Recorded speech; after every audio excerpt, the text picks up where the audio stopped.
नमस्ते, मेरा नाम शुभम है और आप मुझे ब्रेन ऑफ बिहार पे देख रहे हैं। आज अपडेट तो मिलेगा ही सहारा इंडिया से रिलेटेड, साथ में बहुत सारे जो कंफ्यूजन है लोगों का वो हम दूर करने वाले हैं। जो हम क्वेश्चन लिखे हैं 10-15 ठो, वो सारे क्वेश्चन का हम जवाब देंगे अपने हिसाब से, जो हमको लगता है आप लोग पूछना चाह रहे थे। कमेंट हमने पढ़ा अपने लास्ट वीडियो में, जिसमें बहुत सारे लोगों का तरह तरह का क्वेश्चन है, उसका जवाब इसमें आप लोग को मिलेगा। तो शुरू करते हैं। लेटेस्ट अपडेट ये है कि जो नोटिफिकेशन जारी हुआ था ऑफिशियल गजट में, ये आधार केवाईसी से रिलेटेड, वो 200% सही था, तभी जी बिजनेस पे आया था, जिसको लेके हमने भी वीडियो बना के आप लोगों को अपडेट कराया। तो सबसे पहले जान लीजिए कि वो आया कहां से। तो egazette.gov.in पे आप जाइएगा, जहां पे ई गजट, जितना भी गजट रोज इशू होता है एक्स्ट्रा ऑर्डिनरी इंडिया लेवल का, उस साइट पर सॉफ्ट कॉपी डाल दिया जाता है। वहां से आप लोग जाके इसको चेक कर सकते हैं कि ये सही है कि नहीं सही है। तो जी न्यूज पे सबसे पहले आया था, उसके बाद से बिजनेस लाइन पर आया। बिजनेस लाइन जो द हिंदू का ऑनलाइन साइट है। तो ऐसा नहीं है कि बड़ी बड़ी मीडिया हाउसेस गलत रिपोर्ट दे देंगी कि ऐसा झूठा खबर था, ऐसा लोग बोल रहे हैं। तो ऐसा कुछ नहीं है, आप लोग अपने आंख से देख लीजिए कि ये वेबसाइट है ई गजट का, और उसमें 20 जून को ही ये ई गजट में पब्लिश कर दिया गया था। और इसमें ये लिखा गया है कि 13 जून को रिक्वेस्ट किया गया था सहकारिता मंत्रालय के द्वारा आधार डिपार्टमेंट को कि आप हमको परमिशन दीजिए कि हम आधार ओटीपी ले सके, जो कि हम स्टॉक होल्डिंग के थ्रू डॉक्यूमेंट वेरिफिकेशन कराना चाह रहे हैं सहारा वाले मामले में। तो इसके लिए आधार डिपार्टमेंट ने अपना परमिशन दे दिया था, जिसको कि गजट में इशू करना था। तो सहकारिता मंत्रालय के द्वारा इसको गजट किया गया। ये रही बात केवल इसका ई केवाईसी का। तो ई केवाईसी 13 जून का ही ई केवाईसी करने का परमिशन मिल गया है सहकारिता मंत्रालय को। दूसरा क्वेश्चन ये है कि ई केवाईसी क्यों? क्योंकि अभी आप लोग जान रहे होंगे कि सहारा के सिस्टम एजेंट के सिस्टम से चलता है डिपॉजिट और पेमेंट। तो इसमें maximum bond, Aadhaar card, PAN card, bank passbook सारा एजेंट लोगों के पास अवेलेबल होता है। हमारे पास भी कुछ है। तो उसमें ये डर है कि कहीं कोई बीच में बगलिंग नहीं कर दे। पार्टी का बॉन्ड भी है, आपके पास खाता नंबर भी है, चेक भी हो सकता है कि लोग रखे हों। तो सुप्रीम कोर्ट का जो आदेश था 29 मार्च वाला, जिसमें बोला गया था कि प्रॉपर वेरिफिकेशन होना चाहिए कि सही जमाकर्ता तक पैसा उसका पहुंच जाए। तो ऑफलाइन तो सिस्टम नहीं है कि आप एक एक फॉर्म भरवाया जाएगा। जब ऑनलाइन सिस्टम होता है तो इसमें फ्रॉड होने की भी बहुत सारी चांसेस बनती हैं। इसको दूर करने के लिए बोला गया कि ई केवाईसी कराएंगे। और ई केवाईसी दो तरह से होता है, एक तो ओटीपी से होता है, दूसरा बायोमेट्रिक से भी हो सकता है। अब ये क्लियर नहीं है कि किससे होगा। हम लोग अनुमान लगा रहे हैं कि ओटीपी से ही हो जाए तो ठीक रहेगा, क्योंकि बायोमेट्रिक में बहुत लोग इंडिया में हैं, इंडिया से बाहर हैं, बहुत लोग अब पहुंच नहीं पाएंगे आपका सीएसपी सेंटर तक। या इसमें सहारा भी कुछ दिमाग लगा सकती है कि अगर बायोमेट्रिक से ही केवाईसी कराना है तो मेरे ब्रांच में आके आप लोग करा लीजिए। खैर ब्रांच तो मैक्सिमम बंद हैं, उसका रेंट और सैलरी का जो ड्यूज का लफड़ा चल रहा है हर एक जगह की, पैसा नहीं आ रहा है तो कैसे देगी। तो सही बात है, ब्रांच खोलने में भी खर्चा है। हो सकता है कि सहारा ये प्रपोजल रखी हो सीआरसी के पास कि हमारे ब्रांच के थ्रू आप केवाईसी करवा लीजिए। तो इस पे क्या डिसीजन आता है ये गाइडलाइन आने के बाद ही पता चलेगा। अभी इतना ही पता चला है कि ई केवाईसी होगा, वो भी आधार के माध्यम से, और 99% यही चांस है कि ओटीपी से ही काम हो जाएगा, बायोमेट्रिक वाला लफड़ा नहीं लगेगा। तो ये हो गई बात। सुप्रीम कोर्ट का जो आदेश था उसका पालन करना कि सही आइडेंटिफिकेशन हो सके, क्योंकि अगर हार्ड कॉपी ऑनलाइन अप्लाई से लेकर पेपर भेजने तक का काम अगर बिना ओटीपी का होगा तो डायरेक्ट एजेंट कर सकता है, पैसा आएगा पार्टी के अकाउंट में ही।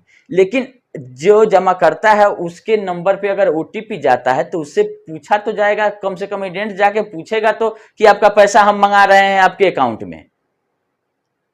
तो कम से कम उसको इंफॉर्मेशन तो होगा कि हाँ सीआरसी के द्वारा पेमेंट किया जा रहा है। तो ओटीपी वो देगा तभी जाके आगे प्रक्रिया बढ़ेगी। और इसमें लिखा हुआ भी है, जो ऑफिशियल गजट आया है, कि स्वैच्छिक, ऐसा नहीं है कि आप चाह रहे हैं कि मेरा वेरिफिकेशन हमको नहीं करना है तो मत कीजिए।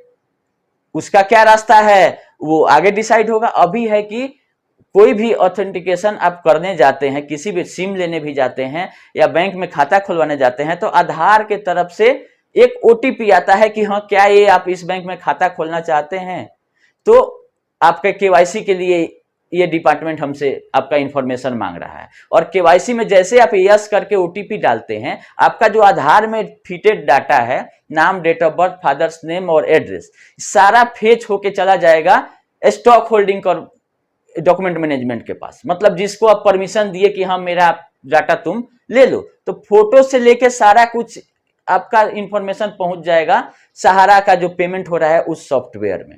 अब दूसरा डाटा आया है सहारा इंडिया से, जो सोसाइटियों का डिपॉजिट करते समय आप नाम, father's name, address, date of birth, जो भी डिटेल आप पैन कार्ड, आधार कार्ड जो उसमें दिए हैं, वो डाटा ले लिया गया है सहारा से।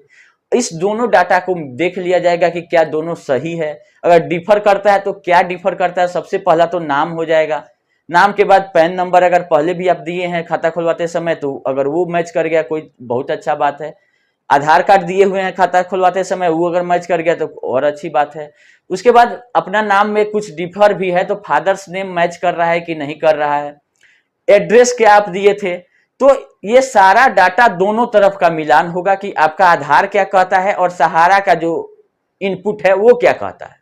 अगर दोनों सेम है कोई दिक्कत नहीं है, मेजर नेम है, डेट ऑफ बर्थ है और फादर्स नेम हो सकता है, इसके अलावा और ज्यादा कुछ से मतलब सोसाइटी को नहीं है। अगर आपका बॉन्ड और आपका आधार मैच कर गया, कुछ थोड़ा बहुत डिफर भी है तो उसका गाइडलाइन आएगा।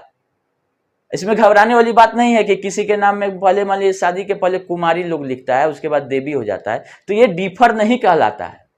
ये एज इट इज हर एक जगह बैंक में भी अगर जाइएगा तो कुमारी का देवी हो जाता है, देवी का कुमारी चेंज हो जाता है, जैसे आप बोलते हैं आप उसका प्रूफ देते हैं। ये कोई बड़ी बात नहीं कि बॉन्ड में मेरा ये नाम, हाँ कहीं कहीं लोग बोल रहे हैं कि बॉन्ड में मेरा शॉर्टकट में नाम लिखा हुआ है, तो क्यों शॉर्टकट में आप लोग लिखवाते हैं? ये लिखने के टाइम ही जो सहारा में डिपॉजिट करा रहे थे उसी समय नहीं करना चाहिए था। अब उसका क्या रास्ता निकलता है, आपका नाम शॉर्टकट में है तो फादर्स नेम मिलाया जाएगा कि फादर्स नेम सहारा के डाटा में क्या है और आधार में क्या है। वो भी अगर डिफर कर रहा है, डेट ऑफ बर्थ मिला जाएगा, एड्रेस मिला जाएगा, अब सब डिफर ही कर रहा है तो उन लोगों के मालिक भगवान है, भगवान भरोसे। अब जैसे होना होगा वो गाइडलाइन आएगा तब पता चलेगा। जब सब डिफर ही कर रहा है तो आपका बॉन्ड है ये कैसे प्रूफ हो रहा है, आपके बॉन्ड का पैसा हम क्यों नहीं उठा ले?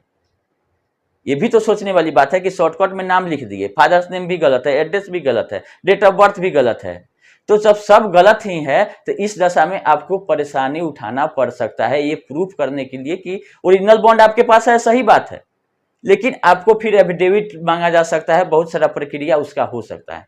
लेकिन थोड़ा बहुत अगर डिफर कर रहा है आपका, मान लीजिए नाम ही ना डिफर करेगा, जो आप पैन कार्ड दिए होंगे खाता खुलवाते समय उसका भी डाटा सहारा के पास होगा, वो डिफर नहीं करेगा। अभी पैन कार्ड मैच कर जाएगा, हो सकता है कि टाइपिंग मिस्टेक हो गया हो फॉर्म खुलवाते समय। तो इस सब के लिए चिंता करने की कोई जरूरत नहीं है कि मेरा नाम पैन में अलग है, आधार में अलग है, बैंक अकाउंट में अलग है, बॉन्ड में अलग है। तो जो आपका सही नाम है वहीं आप रखिए। ऐसा ना करिए आप लोग की सहारा का पेमेंट लेने के चक्कर में नामे चेंज करा दिया आधार में, पैन में, कि बॉन्ड में जो है नाम वहीं अपडेट करा देते हैं। तो आधार में जितना बार आप अपडेट कराते हैं वो सारा रिकॉर्डेड होता है और पता चलता है कि आप कितना बार क्या क्या चीज चेंज कराएं। डेट ऑफ बर्थ मात्र एक बार चेंज होता है आधार में, एड्रेस आप 2-3 बार 5 बार करवा सकते हैं, लेकिन डेट ऑफ बर्थ बहुत मुश्किल से अभी एक बार चेंज होता है, दोबारा आपका चेंज नहीं होता है। तो ये चीज का ध्यान रखिए कि जो सही है वो रहने दे। क्या होगा, पैसा निकालने के समय सबका रास्ता नोटिफिकेशन आएगा तो उसमें दिया रहेगा या निकाला जाएगा, जिस तरह की परेशानी लोगों के पास आएगा। जिनका सब कुछ सही है उनको कोई दिक्कत नहीं है, जिनका कुछ कुछ डिफर कर रहा है, जैसे दूसरा मेरा पॉइंट था कि अब आधार लिंक नहीं है पैन से, तो उसका क्या होगा? तो ये सेकेंडरी है, पहले भुगतान होने दीजिए। आधार पैन लिंकिंग इनकम टैक्स का काम है। आज 3 साल से आधार पैन लिंक हो रहा है, अब बहुत लोग करा भी चुके हैं, जो नहीं कराए हैं डाटा में डिफर के कारण नहीं लिंक हो पा रहा है, तो डाटा सही करा के तब लिंक कराएंगे। 1000 रुपया फाइन है अगर आज आप करा लेते हैं। 30 जून के बाद अगर डेट बढ़ता है तो ठीक है, नहीं बढ़ेगा तो बोला गया है कि इनएक्टिव कर देंगे। तो इनएक्टिव करने का मतलब ये नहीं हुआ कि आपका पैन खत्म हो जाएगा, फिर एक्टिव करने का कुछ ना कुछ रास्ता निकलेगा, क्योंकि 2 पैन नहीं बन सकता है एक आदमी का। अगर बहुत लोग 2 पैन बनवा के रखे हैं, उन्हीं लोगों को ये उससे परेशानी है डिपार्टमेंट को, कि अगर कोई मिसयूज कर रहा है 2 पैन बना के, तो ऐसा कीजिए जो आधार से लिंक नहीं है पैन, उसको खत्म कर दीजिए। लेकिन कुछ लोग जेन्युइन भी हैं जिनका लिंक अभी तक नहीं हो पाया है, लेकिन पैसा ले रही है अभी सरकार 1000 तो 1000 देने के डर से बहुत लोग नहीं करा रहे हैं। तो इसको फ्री कर देना चाहिए सरकार को फिर से, ताकि लोग करा पाए, क्योंकि थोड़ा भी अगर डेट ऑफ बर्थ और नाम में मिसमैच रहेगा तो लेगा नहीं लिंक। ऐसा परेशानी हमारे साथ भी होती है। तो लेकिन इस सहारा के भुगतान से अभी इसको कोई मतलब नहीं है, लिंक है नहीं है, उस सेकेंडरी आपका टीडीएस कटेगा, आईटीआर फाइल होगा, रिफंड आएगा कि नहीं आएगा। पहले आप इस पे ध्यान नहीं दीजिए कि आधार पैन कार्ड लिंक करना है तो वो 30 के पहले ही कर लें, अगर कर सकते हैं तो कर लीजिए, भुगतान से इसको अभी कोई मतलब नहीं है। तीसरा आप आ जाइए, क्वेश्चन है आधार ओटीपी। ओटीपी से होगा कि बायोमेट्रिक से आप लोगों को बता दिए कि भाई क्लियर नहीं है, नोटिफिकेशन आएगा तो पता चलेगा कि ई केवाईसी का ये मतलब नहीं होता है कि केवल ओटीपी, उसमें बायोमेट्रिक भी होता है। जैसे आप लोग पैसा लगाने के लिए अंगूठा जैसे लगाते हैं, आपका बायोमेट्रिक हो जाता है, पैसा निकल सकता है। तो इसमें फ्रॉड होने का भी बहुत ज्यादा चांस है। बायोमेट्रिक के लिए आप बहुत लोग खोलेगा कि आइए हम सहारा में अप्लाई करवा दे रहे हैं केवाईसी, और उसमें पैसा निकाल लेगा। फ्रॉडों का भी कमी नहीं है, इसलिए सरकार को बायोमेट्रिक नहीं लाना ही चाहिए, ओटीपी ही सफिशियंट है। तीसरा, चौथा है आपका ज्वाइंट बैंक अकाउंट है लोगों के पास, वो लोग पूछ रहे हैं कि हम क्या करें। अभी गाइडलाइन आने दीजिए, ज्वाइंट अकाउंट भी है तो उसमें पैसा आ जाना चाहिए। अगर ज्वाइंट अकाउंट भी है, अगर उसमें एनईएफटी तीन आदमी के भी नाम से खाता रहता है, तो किसी भी नाम से आरटीजीएस एनईएफटी आता है तो पैसा आ जाता है। इसमें कहीं ये बात नहीं है कि आपका ज्वाइंट अकाउंट है तो पैसा नहीं आएगा। लेकिन अगर कोशिश कीजिए कि सिंगल अकाउंट अगर है तो वही प्रोवाइड कीजिए, क्योंकि पासबुक का अगर कॉपी आप अपलोड करेंगे तो उस पे नाम हो सकता है कि फर्स्ट अकाउंट होल्डर का है, सेकंड का नहीं आए, थर्ड का नहीं आए, और अब जो पार्टी है उसका सेकंड में नाम हो। तो कोशिश कीजिए कि सिंगल अकाउंट ही रहे। अगर ज्वाइंट है तो भी कोई बात नहीं है, गाइडलाइन का इंतजार कीजिए कि क्या कहता है, वो पैसा आने में उसमें कोई दिक्कत नहीं है। पांचवा, जो पैन कार्ड है ही नहीं, बहुत लोग बोल रहे हैं कि पैन कार्ड नहीं है क्या करें। तो PAN card free of cost, Aadhaar अगर आपके पास है तो इंस्टेंट बन रहा है, 10 मिनट में आपको डाउनलोड होके मिल जाएगा। किसी भी नियरेस्ट आप सीएसपी या जो भी नियरेस्ट आपके जो आधार पैन बनाते हैं उनके पास जाइए, आधार कार्ड दीजिए, ओटीपी आना चाहिए आधार वाले नंबर पे। ओटीपी से आपका जो आधार में डाटा है उसी से पैन जनरेट हो जाएगा। केवल डिफरेंस इतना रहता है कि आधार से आप जो बनाते हैं उस पर सिग्नेचर आपका नहीं आता है, तो उससे कोई मतलब नहीं है, पैन नंबर आ जाना चाहिए। PAN number, date of birth, जो आधार में जो डाटा है सेम एज इट इज वही पैन पे छपेगा। अगर आधार से इंस्टेंट वाला आप बना रहे हैं तो कोई उसमें चेंजेस नहीं है, तो इंस्टेंट बना लीजिए। उससे नहीं होता है तो ऑफलाइन भी 100 रुपया 110 रुपया में आपका आधार पैन कार्ड कोई भी बनवा देता है। तो बनवा लेने में कोई हर्ज नहीं है, कोई टैक्स नहीं लगता है। पैन कार्ड आपके पास आ गया तो जैसे आधार कार्ड एक डॉक्यूमेंट है आपका, वैसे pan card permanent account number income tax department का होता है, जो कि हमेशा के लिए रहेगा। एक पेपर हो गया, आईडी प्रूफ आपका हो जाएगा, तो पैन बनवाने में कोई हर्ज नहीं है। एक क्वेश्चन और सब लोगों का है कि टीडीएस में 15GH लगेगा नहीं लगेगा। अरे भाई, जब 40,000 जनरल के केस में अगर सीनियर सिटीजन है तो 50,000 तक इंटरेस्ट टैक्स फ्री है, कोई उस पर टीडीएस फीडीएस नहीं कटने वाला है। अगर उससे ज्यादा है तो कटेगा। अगर पैन है तो 10%, नहीं है तो 20%। पैन आपके पास है तो आईटीआर आप फाइल करिएगा तो रिफंड मिल जाएगा, और पैन नहीं है तो 20% कट के सीधे सरकार के खाता में चला जाता है। अब रही बात, बहुत लोग बोल रहे हैं कि सोसाइटी का इनकम टैक्स फ्री है, ज्ञानियों का कमी नहीं है, तो उन लोगों को हम करेक्ट कर देना चाह रहे थे कि सुप्रीम कोर्ट का आदेश आया था पिछले महीना अप्रैल में, 20 अप्रैल का एक ऑर्डर है जिसमें बोला गया था कि सोसाइटियों का इनकम टैक्स फ्री है।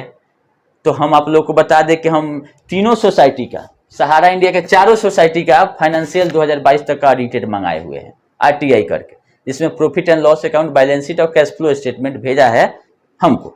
इसमें कहीं भी टैक्स एक्सपेंसेस नहीं है। टैक्स एक्सपेंसेस मतलब कि सोसाइटियों पे टैक्स पहले भी नहीं था और अभी भी नहीं है, सोसाइटियों पे नहीं है।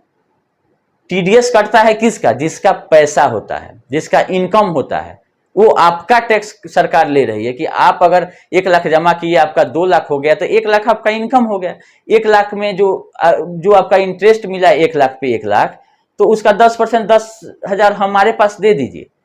अगर आरटीआई आपका आरटीआर फाइल होता है तो फाइल कीजिएगा, 2.5 लाख से इनकम आपका कम है सालाना तो हम वापस कर देंगे, और ज्यादा है तो टैक्स आपको देना पड़ेगा। ये बात हो रही है टीडीएस आपके इनकम की। और जो सुप्रीम कोर्ट से आदेश आया था वो सोसाइटियों के इनकम की। सोसाइटियां जैसे कि सहारा क्रेडिट को टैक्स फ्री किया गया था, और टैक्स फ्री सोसाइटियां हैं ही। जैसे एटीसी में आप लोग कंप्लेन जो आईटीआर भरते हैं, क्लेम करते हैं डिडक्शन कि अगर मेरा इनकम 5 लाख है, और एटीसी मतलब होता है एलआईसी में बच्चे के ट्यूशन फी में, प्रोविडेंट फंड में हम पैसा जमा करते हैं तो 1.5 लाख तक का छूट मिलता है। तो हमारा 5 लाख इनकम है, 1.5 लाख हम एलआईसी में इन्वेस्ट कर दिए, तो हमारा 3.5 लाख पे ही कैलकुलेट होता है टैक्स, और जो कि टैक्स फ्री हो जाता है। अगर 10 लाख इनकम है, 1.5 लाख एटीसी में किए तो 8.5 लाख पे टैक्स लगेगा, 8.5 लाख पे टैक्स कैलकुलेट होगा।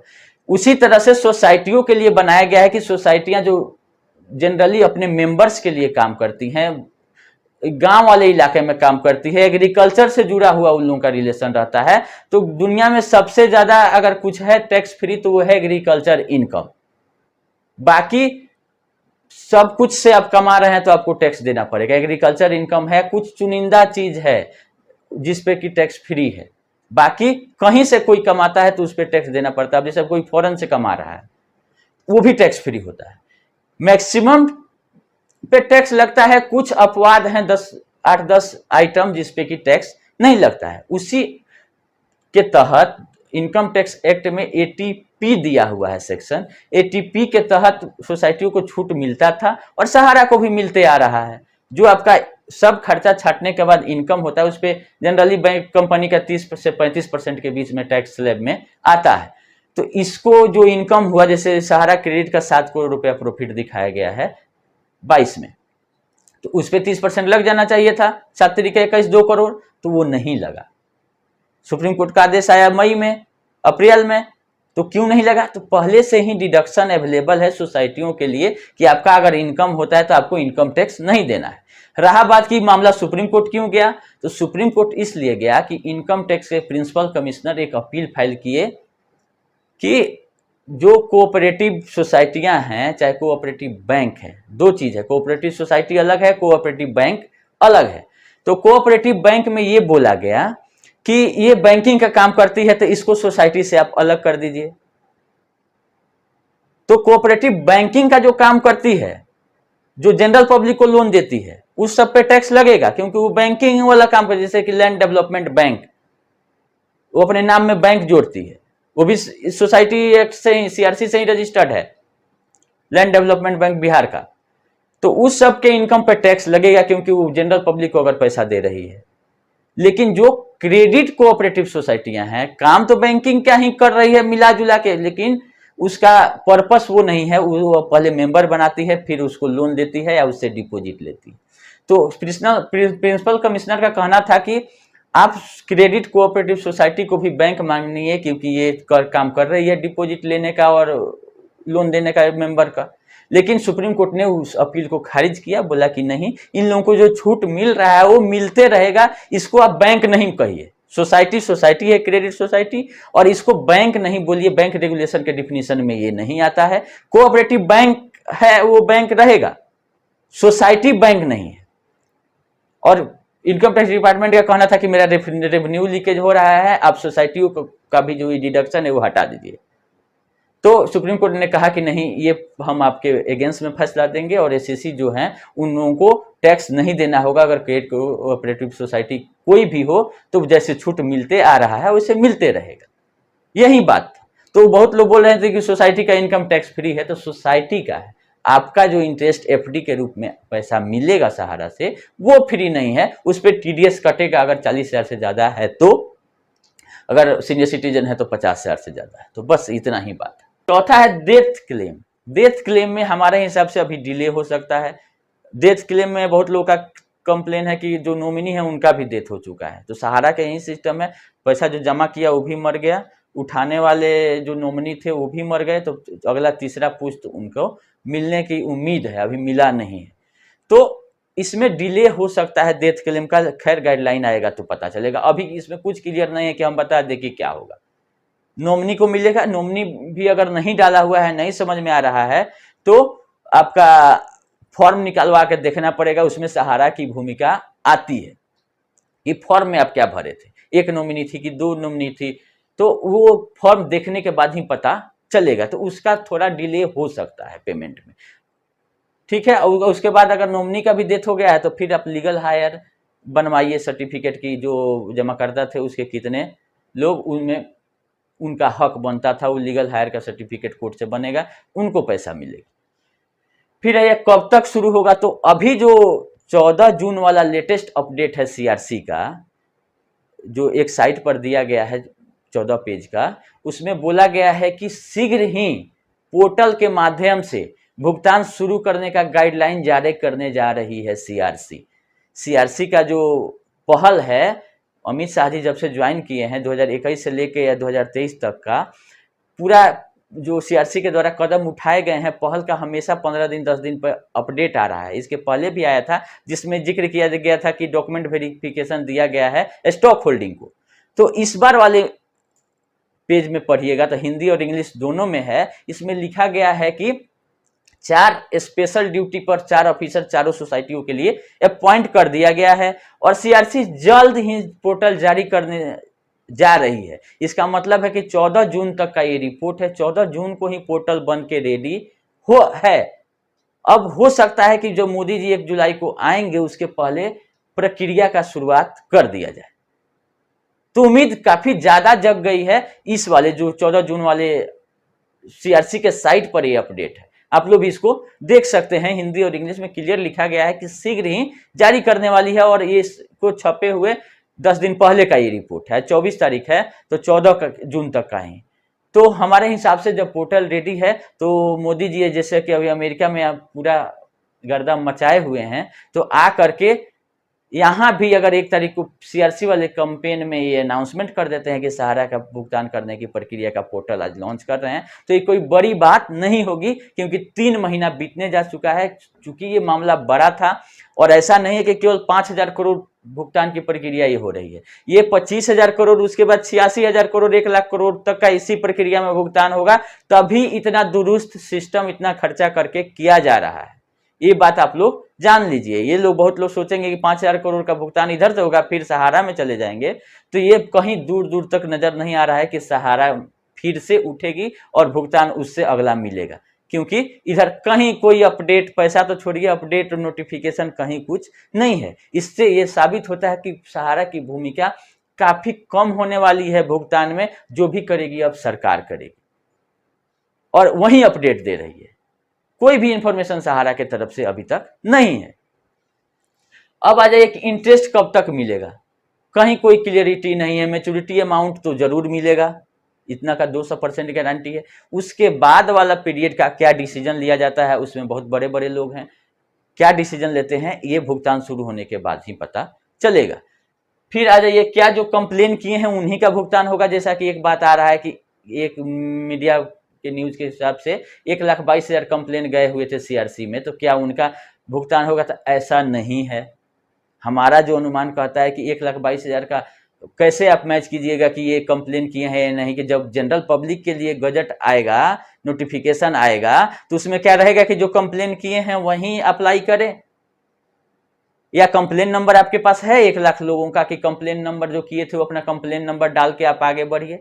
जब सीआरसी गिन नहीं पाई, आदमी को 1 रुपया भुगतान नहीं करा पाई कंप्लेनेंट को, अभी सिस्टम बन रहा है, तो पुराना जो कंप्लेन हुआ एक तरह से शिकायत थी और उसका ही निस्तारण किया गया 5,000 करोड़ रिलीज करा के कि जितने लोग कंप्लेन कर रहे हैं आप इस माध्यम से फिर से आइए, आपका भुगतान हो जाएगा। 10-20 आदमी नहीं ना है कि जिसका कि फाइल खोलिए और इन लोगों को पैसा दे दीजिए। हाँ, कंप्लेन जो लोग किए थे उसका डाटा सहारा को फॉरवर्ड किया गया है। सहारा केवल यही रिपोर्ट दे सकती है कि जितना आप डाटा भेजे थे उसमें से इतना % लोगों का हम भुगतान कर चुके हैं और बाकी जो बचा इतना का हम नहीं किए हैं, इतना लोगों का भुगतान हम कर दिए। तो सहारा वो रिपोर्ट देगी। कंप्लेन जो जाता था वो फॉरवर्ड कर दिया जाता था सहारा को, वो सीआरसी के पास अभी कहां से पता चलेगा कि तू उधर से कोई जवाब ही नहीं आता है सहारा में, क्या पेमेंट किए नहीं किए। 100-200 लोगों का दी थी कि हम सेटलमेंट कर दिए। तो जितना लोग कंप्लेन किए हैं और नहीं किए हैं, अगर पोर्टल आता है तो सबके लिए आएगा। अब लिमिट क्या रहता है भुगतान का, टोटल लोगों का क्या मैच्योरिटी पूरा हो गया उन्हीं का केवल मिलेगा, या जिनका आगे भी पूरा होने वाला उनमें भी कुछ विचार कर रही है। तो मेरे हिसाब से जिनका मैच्योरिटी पूरा हो गया है उनका ही अभी भुगतान शुरू होगा, जिनका नहीं हुआ है वो अभी इंतजार करे गाइडलाइन का, क्योंकि अभी दिल्ली हाईकोर्ट वाला भी मामला खत्म हो गया, तो लिक्विडेशन में कंपनी नहीं गई है कोई भी फॉर्म, सहारा की सोसाइटी, तो कैसे जिसका भुगतान 2028 में पूरा है अभी ही हो जाएगा? तो हाल फिलहाल में आप एफडी करवाए होंगे तब जाके आपका पूरा होगा। तो आप जो हाल फिलहाल में जो किया उससे पूछिए कि ये मेरा क्या होगा। जब आप 5-7 साल से भुगतान नहीं हो रहा था, जब कमीशन सिस्टम बन गया था कि आप 100 रुपया लाइए, 14% ऊपर भेज दीजिए और 86% का भुगतान करा लीजिए, तभी एजेंट लोगों को समझ जाना चाहिए था कि ये सिस्टम से ज़्यादा दिन तक चलने वाला नहीं है, क्योंकि एक ना एक दिन ये लाइबिलिटी बढ़ते जाएगा और ये 14% ऊपर का सैलरी में चला जा रहा है। तो अभी जो सब कलेक्शन बंद है, तो हम पूछना चाह रहे हैं सहारा वाले ज्ञानदान वाले से, ये 14% वाला कहाँ से पैसा आ रहा है जिससे आपका खर्चा चल रहा है? बहुत लोग पूछ रहे हैं कि स्टाफ लोग क्या करें, तो स्टाफ लोग ज्ञानदान वाले से पहले पूछे कि क्या करें। 2-3 साल हो गया उन लोगों को वीडियो बनाते हुए, इस 3 साल में सहारा की स्थिति में 3% भी बदलाव हुआ है? ये आप बताइए।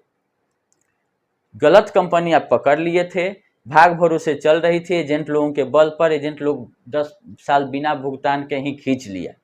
ये बहुत बड़ा बात है। जो इसका 40 साल का रिकॉर्ड है उसके बल पर 10 साल से लोग खींच रहा था, लेकिन 2020-21 के बाद लोगों का धैर्य टूट गया। अब सारे लोग इसके अगेंस्ट में आ गए हैं और इसकी सच्चाई जान गए हैं कि ये खाली इसका टोपी उसके सर पहनाएगी, भुगतान रियल में नहीं कर पाएगी, ना कोई सिस्टम है, ना कोई मैनेजमेंट है, कहीं कुछ नहीं है। खैर, अगले क्वेश्चन पे आते हैं। आधार में कौन सा मोबाइल नंबर है, ये कैसे जाने, बहुत लोग पूछ रहे हैं। तो आप uidai.gov.in साइट पे जाइए, माई आधार में जाइए, उसके बाद वेरीफाई एन आधार में जाइए। वेरीफाई एन आधार में जाने के बाद नीचे दिया गया है कि कोई वैलिड है कि नहीं, आधार चेक करने का एक बॉक्स है, उस पर क्लिक कीजिए, अपना आधार नंबर डालिए, कैप्चा डालिए, दिखा देगा वहां पे कि मोबाइल का 3 डिजिट लास्ट का कि कौन सा मोबाइल नंबर इसमें है, कहाँ का आधार है। इस शॉर्टकट में किसी का भी आधार चेक कर सकते हैं। सब मोबाइल नंबर नहीं दिखाएगा, लेकिन 3 डिजिट लास्ट का दिखा देगा, तो उससे आप पता कर लीजिए कौन सा मेरा मोबाइल नंबर है। नहीं रहेगा तो कुछ नहीं आएगा। और उसको अपडेट कैसे करें, तो अपडेट करने के लिए ऑनलाइन नहीं होता है, ऑनलाइन आप एड्रेस अपडेट कर सकते हैं, छोटा मोटा चीज चेंज करना है तो आप प्रूफ लगा के कर सकते हैं, लेकिन उसके लिए आपको आधार सेंटर या नियरेस्ट अपने ब्लॉक में जाना पड़ेगा जहां आधार ऑथोराइज सेंटर है। बायोमेट्रिक आप अपना अंगूठा रखते हैं तब जाके मोबाइल नंबर चेंज होता है और या अपडेट होता है। अपडेट होगा उसके एक साथ 7 दिन के बाद आप उस मोबाइल पे OTP आना शुरू हो जाता है। तो ये रही बात जिन लोगों का आधार में मोबाइल नंबर का दिक्कत है। मैच्योरिटी जिनका कंप्लीट नहीं हुआ है उनका पेमेंट का अभी कोई उम्मीद नहीं है। फिर आ जाइए आपकी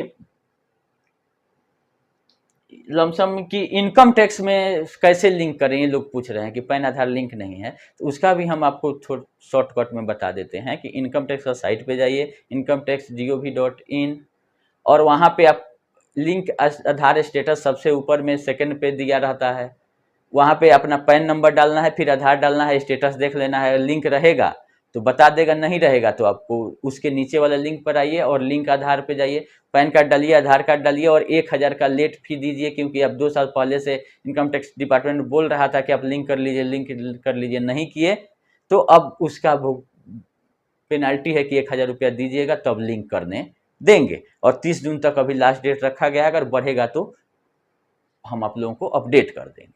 तो ये रही कुछ कंफ्यूजन वाली चीजें जिसको हम आज आप लोगों के बीच में लाके क्लियर किए कि काफी ज्यादा भ्रांतियां लोग फैला दे रहे हैं कि यहाँ जाइए वहाँ जाइए, मेरा बॉन्ड पहले से सहारा में जमा हो गया है तो हम क्या करें। तो बॉन्ड जमा जो अब आप कर दिए हैं तो CRC में क्या भेजिएगा अगर मांगा जाता है तो बॉन्ड सहारा के ऑफिस से आप कलेक्ट कीजिए, वापस लीजिए। कहीं भी सिस्टम नहीं है कि पैसा मिला नहीं आप बॉन्ड दे दीजिए पहले ही। तो बॉन्ड जो लोग दे दिए हैं वो अपना बॉन्ड वापस लीजिए। आप क्लेम करिएगा तो सेल्फ से ही अपने ही द्वारा आप कहीं इंटरनेट पे जाके क्लेम करा लीजिएगा और गाइडलाइन आएगा उस हिसाब से फॉलो करिएगा। सहारा के ऑफिस में आप बॉन्ड दे दिए हैं तो वो क्या करेगा बॉन्ड के साथ आपको नहीं पता है। जब तक ओरिजिनल बॉन्ड वहां नहीं जाएगा तब तक का भुगतान नहीं होगा। और प्रक्रिया अब आने ही वाली है, पोर्टल जारी होगा। ऐसा नहीं कि पोर्टल जारी होते होते भुगतान शुरू हो जाएगा। लोग पूछ रहे हैं कि पैसा कब आएगा, तो पैसा आने में पोर्टल आने के कम से कम 1 महीना बाद से शुरू होगा। 1 महीना तक आपको अप्लाई करने का टाइम दिया जाएगा। अप्लाई का वहां से वेरिफिकेशन होगा, बोला जाएगा कि आप अपना बॉन्ड अब भेज सकते हैं इस एड्रेस पर, आपका सत्यापन सब कुछ सही है। अब बॉन्ड जैसे वहां भेजिएगा आप, पहुंचेगा वो, उसके बाद आपके अकाउंट में आरटीजीएस नेफ्ट से पैसा आ जाएगा।